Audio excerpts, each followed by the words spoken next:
Hello everybody and welcome to Dhan. आज के today in markets के एपिसोड में हम बात करने वाले दो इंटरेस्टिंग टॉपिक्स के बारे में।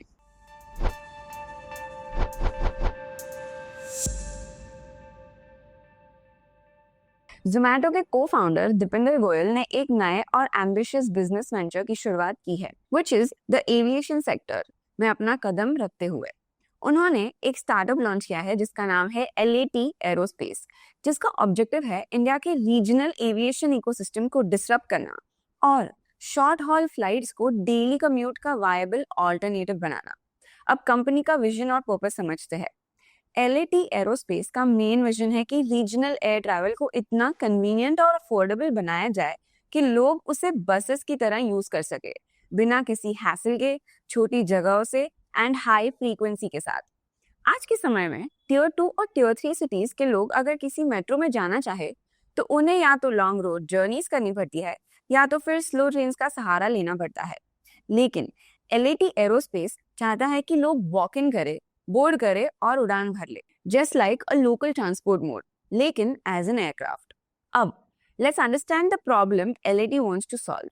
इंडिया में आज भी 450 से ज्यादा एयर स्ट्रिप्स अवेलेबल है, लेकिन उनमें से सिर्फ 150 के आसपास ही कमर्शियल यूज में है।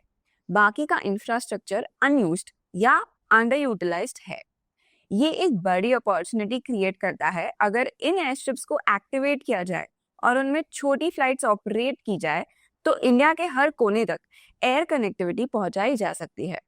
अब LAT का एरोस्पेस का ऑपरेटिंग मॉडल क्या है? LAT एरोस्पेस का प्लान है कि वो छोटी कैपेसिटी वाले एयरक्राफ्ट ऑपरेट करे जो STOL that is short take off and landing technology पर बेस्ड होंगे। इन एयरक्राफ्ट की खासियत ये होंगी कि ये बहुत छोटी जगह से भी लैंड और टेक ऑफ कर सकते हैं, जैसे पार्किंग लॉट के बराबर के एयर स्ट्रिप्स। अगर हम उनकी पैसेंजर कैपेसिटी की बात करें तो it is only around 12 to 24 people. Air stops होंगे छोटे विद मिनिमल इंफ्रास्ट्रक्चर वाले बोर्डिंग पॉइंट्स जो एयरपोर्ट्स की जगह यूज होंगे। And the experience they want to create is ना चेक इन का लंबा प्रोसेस, ना सिक्योरिटी का हैसल, लोग सीधा वॉक इन कर जा सकते हैं। अब फंडिंग और ओनरशिप स्ट्रक्चर समझते हैं। इस स्टार्टअप ने अब तक $15 million which is around 415 crore rupees का टोटल फंडिंग रेज किया है। दीपेंद्र गोयल ने खुद इसमें $20 million which is around 165 crore का पर्सनल इन्वेस्टमेंट किया है, जो उनकी कमिटमेंट को दर्शाता है। उनका रोल एक नॉन एग्जीक्यूटिव फाउंडर का है। इसका मतलब ये है कि वो डेली ऑपरेशंस में एक्टिवली इन्वॉल्व नहीं होंगे, लेकिन अगर कंपनी के कोई स्ट्रेटेजिक डायरेक्शन और विजन सेटिंग का अगर डिसीजन है तो वो उसमें पार्ट लेंगे। अब लॉन्ग टर्म गोल और टारगेट मार्केट समझते हैं। LAT एरोस्पेस का पहला टारगेट होगा टियर 2 और टियर 3 सिटीज, जिन्हें मेट्रो सिटीज से कनेक्ट किया जाएगा using fast affordable flights. Example हो सकते हैं जैसे Jaipur to Delhi, Nagpur to Mumbai and Lucknow to Kanpur. ये सारे रूट्स यूजुअली रोड से 8 से 10 घंटे लेते हैं, लेकिन LAT के एयरक्राफ्ट उन्हें 1 आवर के अंदर कंप्लीट कर पाएंगे। लेकिन इस सब के साथ देयर आर सम की challenges, which is regulatory approvals. DCGA और एविएशन मिनिस्ट्री से परमिशन लेना एक लंबा और स्ट्रिक्ट प्रोसेस होता है। LAT को एयरक्राफ्ट सर्टिफिकेशन, रूट अप्रूवल्स और पायलट कंप्लायंस फुलफिल करना होगा। अगला है कि सेफ्टी और ऑपरेशंस। इंडिया में STOL एयरक्राफ्ट का कमर्शियल ऑपरेशन अभी मेन स्ट्रीम नहीं हुआ है। इनका मेंटेनेंस, टेक्निकल स्टाफ और ऑपरेशनल SOPs डेवलप करने पड़ेंगे, और साथ ही साथ कस्टमर ट्रस्ट बिल्डिंग भी बहुत जरूरी है। पब्लिक को ये कन्विंस करना होगा कि ये model is not only safe but also reliable and time saving. Branding और एजुकेशन बहुत ज्यादा इंपॉर्टेंट है। And lastly, economies of scale. छोटी फ्लाइट का ऑपरेटिंग कॉस्ट पर सीट ज्यादा होता है। LAT को प्राइसिंग मॉडल ऐसा रखना होगा कि वो अफोर्डेबल और सस्टेनेबल भी हो, जो वो प्रीच कर रहा है। और इन सब में एक स्ट्रेटेजिक सिग्निफिकेंस है। दीपेंद्र गोयल का ये स्टेप रिफ्लेक्ट करता है कि उनका विजन सिर्फ फूड डिलीवरी तक सीमित नहीं है, बल्कि वो मोबिलिटी और इंफ्रास्ट्रक्चर के डीपर चैलेंजेस को भी सॉल्व करने में इंटरेस्टेड है। उन्होंने जोमैटो को एक रूटीन नीड के लिए रिलायबल तो बना दिया, अब वो एयर ट्रैवल को रूटीन बनाने की कोशिश में है। और अगर ये वेंचर सक्सेसफुल होता है तो LAT एरोस्पेस इंडिया के रीजनल एविएशन को डेमोक्रेटाइज कर सकता है। लोग एयर ट्रैवल को डेली यूज केस में लेना शुरू कर देंगे एंड अनयूज्ड एयर स्ट्रिप्स को इकोनॉमिक यूटिलिटी मिल सकती है। अब आज की दूसरी न्यूज, चाइना का ट्विन ट्रैक गेम इंडिया के साथ, जो ऊपर से डिप्लोमेसी दिखा रहा है लेकिन नीचे ही एक ट्रेड प्रेशर क्रिएट कर रहा है। चाइना फिलहाल इंडिया के साथ एक ट्विन ट्रैक स्ट्रैटेजी अपना रहा है, जिसका मतलब ये होता है कि एक तरफ से वो डिप्लोमेटिक रिलेशंस को पब्लिकली नॉर्मल दिखाता है, जबकि दूसरी तरफ वो ट्रेड डिसरप्शंस के जरिए स्ट्रेटेजिक प्रेशर डाल रहा है। ये अप्रोच इसीलिए रखा जाता है ताकि इंडिया के पॉलिसी डिसीजंस पर इन्फ्लुएंस डाला जा सके, स्पेशली गैल्वन के बाद के एनवायरनमेंट में। अब पहला मुद्दा समझते हैं, पब्लिक डिप्लोमेसी और फ्रेंडली जेस्चर्स, जो सीनियर लीडरशिप के विजिट से हमें समझते हैं। चाइना और इंडिया के बीच में डिप्लोमेटिक टॉक्स जारी है। डिफेंस मिनिस्टर राजनाथ सिंह और एनएसए अजित डोवल जैसे लीडर्स की रिसेंट एससीओ विजिट्स इस बात का सिग्नल है कि दोनों कंट्रीज पब्लिकली रिलेशनशिप को स्टेबलाइज करना चाहते हैं। उसके कुछ सिंबॉलिक स्टेप्स है, जैसे कैलाश मानसरोवर यात्रा को रीस्टार्ट करना, जो 5 साल से बंद था। ये एक सिंबॉलिक गुडविल जेस्चर है, दिखाने के लिए कि चाइना फिर से रिलेशनशिप को पॉजिटिव करने में लगा है। अब दूसरी बात समझते हैं कि this is a quite but a strategic trade pressure. Diplomacy के ऊपर ऊपर दिखते हुए भी चाइना अंदर ही अंदर ट्रेड को एक जियोपॉलिटिकल वेपन की तरह यूज कर रहा है। ये प्रेशर डायरेक्टली नहीं दिया जा रहा है, बल्कि ब्यूरोक्रेटिक डिलेस, एक्सपोर्ट अप्रूवल्स रोकना और इंस्पेक्शन के जरिए, जो हमें पिछले एपिसोड्स में देखा है about rare earth magnets, specialty fertilizers and bullet trains जैसे प्रोजेक्ट्स में डिले। अब उनका स्ट्रेटेजिक इंटेंट समझते हैं। चाइना का कहना है कि ये सब टेक्निकल इश्यूज हैं, जैसे इंस्पेक्शन डिलेज या डोमेस्टिक नीड, लेकिन पैटर्न और कंसिस्टेंसी से लगता है कि ये एक प्लान जियोपॉलिटिकल मैसेज है कि इंडिया को ये याद दिलाना है कि चाइना के पास ग्लोबल सप्लाई चेन्स में कितनी पावर है, इंडिया के पोस्ट गैल्वन रेस्ट्रिक्शंस को इनडायरेक्ट जवाब देना एंड ट्रेड को एक साइलेंट वेपन की तरह यूज करना बिना ऑफिशियल बनाए। चाइना बेसिकली ये कहना चाहता है कि अगर आप हमें रेस्ट्रिक्ट करोगे तो हम आपके क्रिटिकल इंपोर्ट्स को स्लो करेंगे।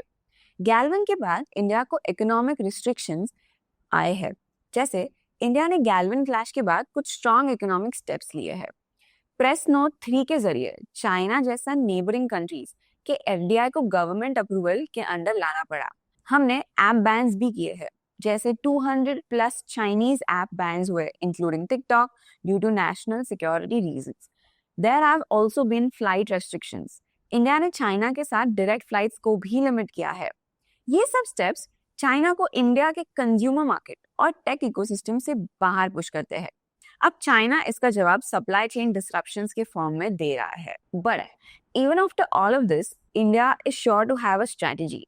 Let's understand what is that. India ने इस प्रेशर का जवाब दिया है लॉन्ग टर्म रेजिलियंस के जरिए, जैसे इंपोर्ट डाइवर्सिफिकेशन।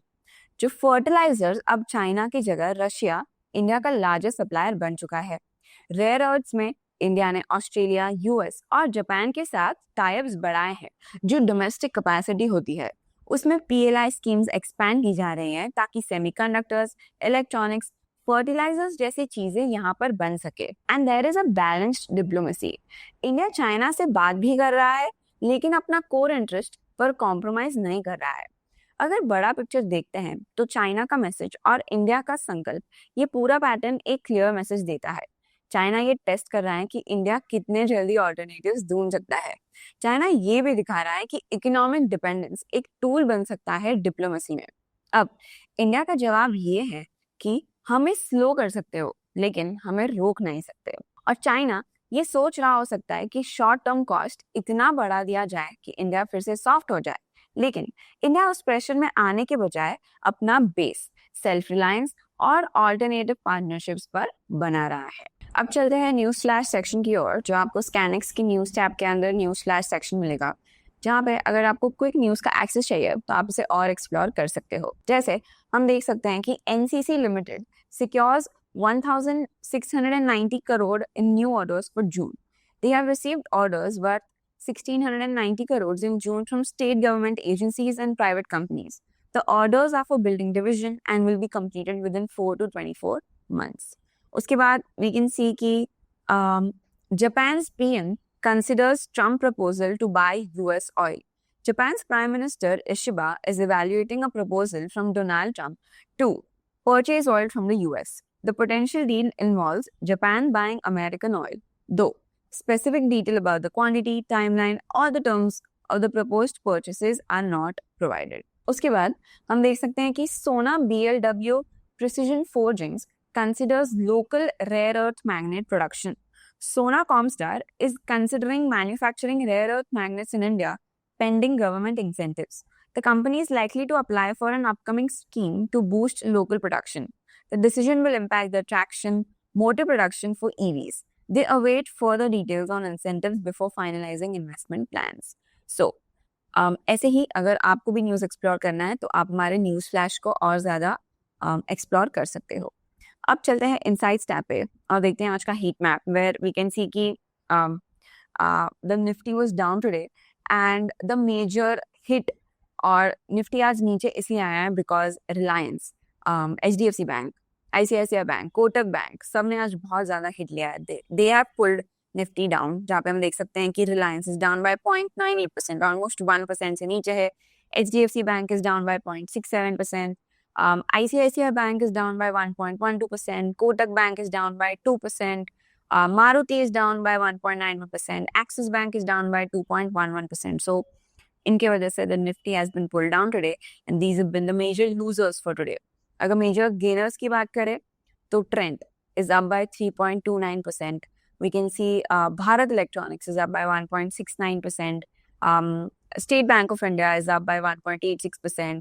हम देख सकते हैं कि Eternal is up by 0.87%. Adani Ports is up by 0.69%. So these have been the top gainers for today.